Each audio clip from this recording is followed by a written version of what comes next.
vous êtes sur RTL. RTL Matin jusqu'à 9h15. Stéphane Carpentier. Il est 8h48 en ce dimanche. Je voulais ce matin qu'on prenne le temps de revenir sur une information qui nous a interpellés cette semaine. Ça concerne la nouvelle passion des Français. Je vous parle là de ces piscines privées qui habillent de plus en plus les jardins du pays. Il en existe aujourd'hui 3 millions. Le nombre a explosé ces dernières années et évidemment les confinements sont passés par là. Sauf que toutes ne sont pas déclarées, loin de là, alors qu'elles comptent notamment dans le calcul de la taxe foncière. Et du coup, le fisc est sur le pont. Bonjour Damien Robinet. Bonjour. Merci d'être en direct et en studio ce matin. Vous êtes secrétaire national du syndicat Solidaire Finances Publiques. On a construit 200 000 piscines rien que l'an dernier. Et la France est désormais médaille d'argent sur la planète en termes de points d'eau, derrière les États-Unis. Vous nous confirmez d'abord qu'avoir une piscine, ça nous oblige à la déclarer, c'est la loi ?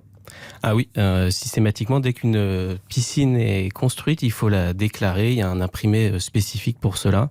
Et dans les 90 jours qui suivent l'achèvement des travaux, il faut la déclarer. Oui. Je disais il y a quelques instants que ça rentre dans le calcul de la taxe foncière, c'est ça ? Oui, c'est ça. Oui, ça augmente la valeur locative cadastrale du bien. Donc oui, pour la taxe foncière et aussi pour la taxe d'aménagement. Oui. Alors la situation du moment, c'est quoi ? C'est qu'on oublie, beaucoup oublient entre guillemets de le faire, pour parler gentiment. Il y a une traque aux tricheurs ?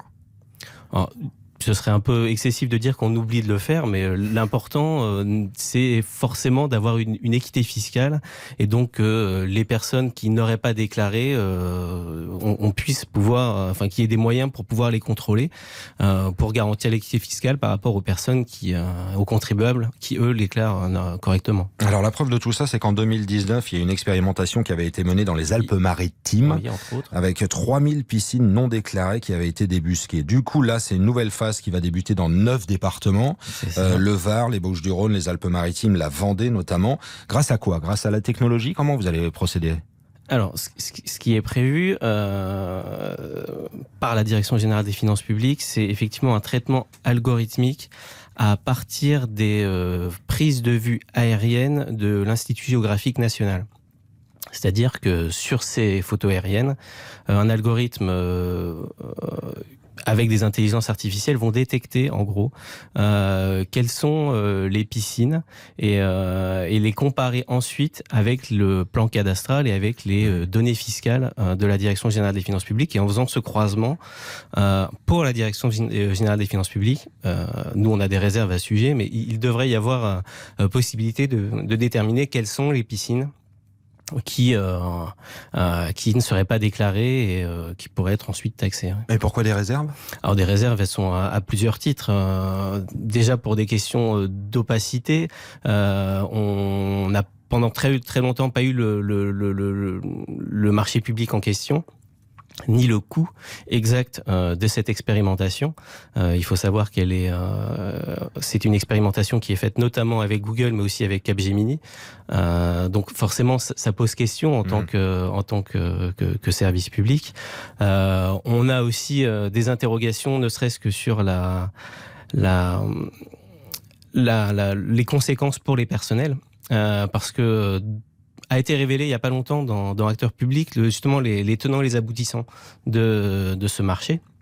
Enfin, en tout cas de ce projet d'investissement qui passe par le fonds de transformation à l'action publique. On s'est aperçu dans ce document que 300 emplois seraient encore supprimés à la suite de cette mise en place. On peut imaginer que on peut l'apparenter peut-être à de l'espionnage, c'est-à-dire que comme ça on va un petit peu traquer les Français. Dès qu'il y aura une tache bleue, on va voir s'ils ont fait la déclaration. C'est ça, on peut le résumer comme ça. Après de l'espionnage, les orthophotos, elles existent depuis un petit moment. C'est pas tant le problème de l'orthophoto que la mise en place d'une intelligence artificielle qui va systématiser le processus. Les orthophotos, elles sont prises par photographie aérienne à une distance assez suffisante pour qu'il n'y ait pas d'intrusion dans la vie privée. Alors après, il faut voir si on reste sur de l'orthophoto ou si un jour la DGFiP a d'autres visées en tête, mais pour l'instant on est très clairement sur de l'orthophoto. Alors pardon d'être un petit peu vicieux, mais imaginons que j'ai une piscine dans mon jardin. Oui. Si j'étale dessus une bâche verte, c'est pas détectable ça ? C'est une excellente question. Alors c'est pas détectable. Ça dépend comment on procède. Si on partait avec un recrutement de géomètres supplémentaires, une connaissance du terrain, des services communaux pourvus en termes d'urbanisme, peut-être qu'il y aurait moyen d'avoir à un moment ou un autre cette information et de procéder à une vérification tarification. Par contre, par vue aérienne, effectivement, intelligence artificielle ou pas, il y aura toujours des biais et il est tout à fait possible que ces piscines échappent au radar. Et pourquoi ce ne sont pas les piscinistes, par exemple, ceux qui vendent, qui ne sont pas directement questionnés, contrôlés? Parce qu'eux, ils ont les infos de à qui ils ont vendu. Après, il pourrait y avoir un recoupement de ces informations, mais si on recoupait ces informations, encore faudrait-il avoir les personnels suffisants pour les traiter. Et encore une fois, la mise en place d'intelligence artificielle, elle n'est pas faite pour recruter du personnel, mais elle est bien faite pour faire des économies avant tout. Alors ça, c'est en tous les cas la version moderne de la chasse aux tricheurs, hein, parce que jusqu'ici, il y avait les agents qui menaient le travail directement sur le terrain. Ouais. Là, c'est un plus. Alors ça pourrait être un plus, et encore, il faut voir dans quelle mesure, mais à partir du moment où c'est accompagné systématiquement de restrictions budgétaires, ça n'est pas un plus au final, parce que ce qu'on va détecter d'un côté, on va le perdre en connaissance du terrain avec une suppression de postes, plus de 20 000 à la DGFiP depuis même proche de 30 000 depuis 2008, et y compris pour les agents du cadastre. Les géomètres, je le rappelle aujourd'hui, sont moins de 1000 sur l'ensemble du territoire. Manque de personnel, vous le mettez en avant ce matin. Qu'est-ce qu'on risque concrètement? J'ai une piscine dans mon jardin, je ne la déclare pas sur le fameux document et la taxe foncière. Qu'est-ce que je risque? Après, des contrôles fiscaux, un rappel fiscal, des pénalités, ce genre de choses, et aussi possiblement des problèmes avec la mairie s'il n'y a pas eu de dépôt de permis de construire, si ça en nécessitait un, ce genre de choses. Ça concerne toutes les piscines, c'est-à-dire les piscines qui sont en terre? Elles ne sont pas toutes fiscalisées, c'est-à-dire ça dépend de la superficie. Et effectivement, comme vous le disiez, ça dépend si elles sont mises en terre, si elles peuvent être déplacées ou non. Si elles ne peuvent pas être déplacées sans travaux, sans destruction, dans ce cas-là, elles sont fiscalisées. Moins de 10 mètres carrés, elles ne sont pas fiscalisées. On a une idée du type de client justement qui fraude aujourd'hui, qui ne déclare pas ou pas? C'est trop compliqué? Ouais, c'est très épars, hein, surtout pour les piscines. Il n'y a pas un profil type de personnes qui ne déclarent pas. Donc c'est pas, il n'y a pas de profil particulier sur ce cas-là. En tout cas. Merci Damien Robinet de nous avoir accompagnés. C'est moi qui vous remercie. Direct.